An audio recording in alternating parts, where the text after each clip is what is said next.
My mother passed away 5 years ago. She had a rare muscle disorder that slowly but surely affected every muscle in her body.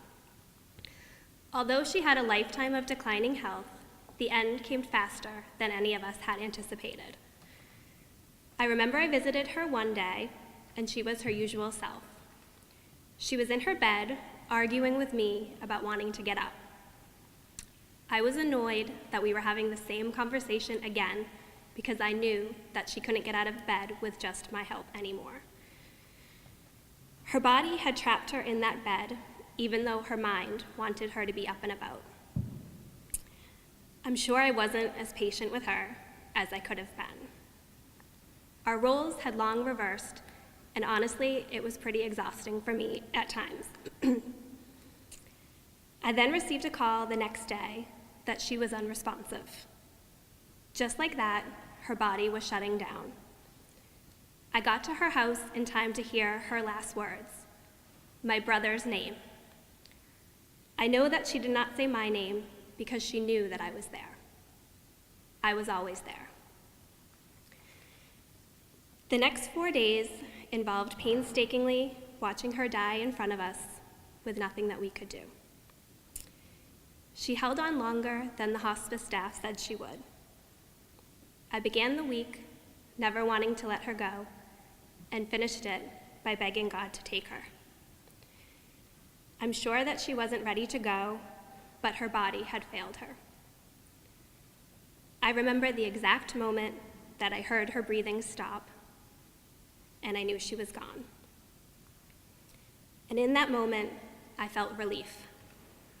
Relief that the horrible vigil we were keeping could come to an end, and relief that she would no longer be in pain. After she died, we had a pretty quick turnaround on her house, with moving her stuff out and other people moving in. My brother and I went through the house like a whirlwind, and honestly, tossed most of the stuff. In hindsight, would I have liked to have taken more time to go through the house and hang on to more things? Maybe. Although I'm not really a sentimental person, I'm not a keeper, I'm a thrower. I'm too practical to hang on to things. And in the past few years, there hasn't really been anything that I've thought of that I wished I kept. So I think it all really worked out in the end. Plus, when you're living in the moment of grief and loss, who has the time and the energy to know if you're really making the right decisions? You just try to make it through the day, one task at a time. So when all was said and done, I walked away from my mom's house, the house I had spent my entire childhood in, with her photo albums and only one small other box.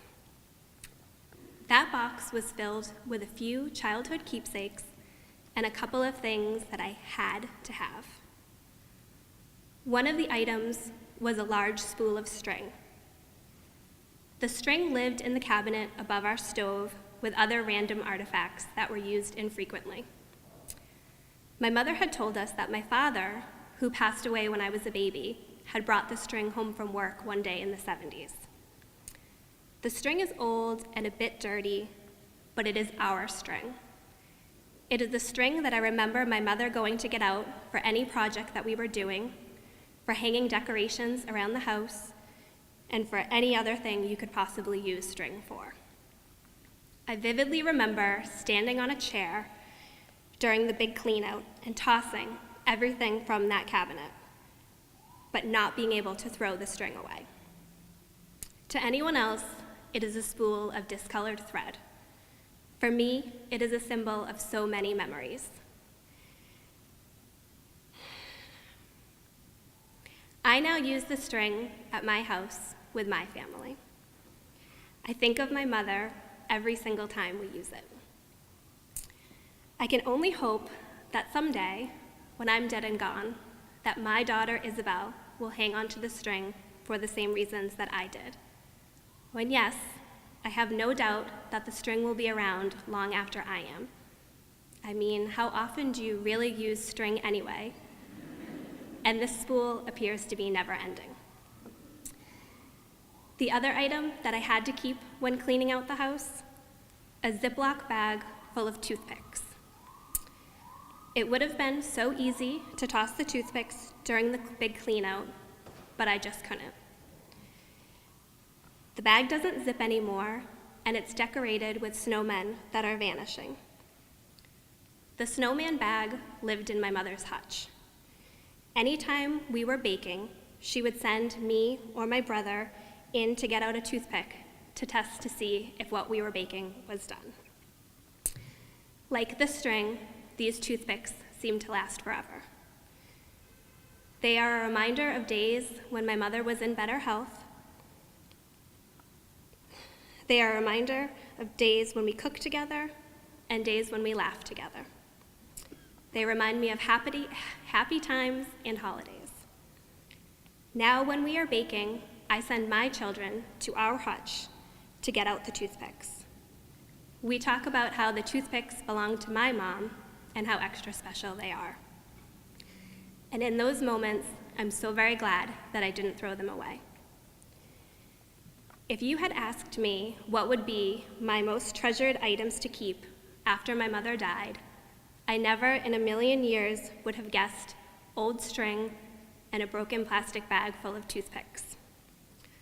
I mean, they're basically junk, but they are our junk. They are junk that helped shape my childhood and junk that is now shaping my children's childhood. I think it goes to show that you just never know what is going to tug on your heartstrings the most. Sometimes it's truly the unexpected items that are the most priceless. Thank you.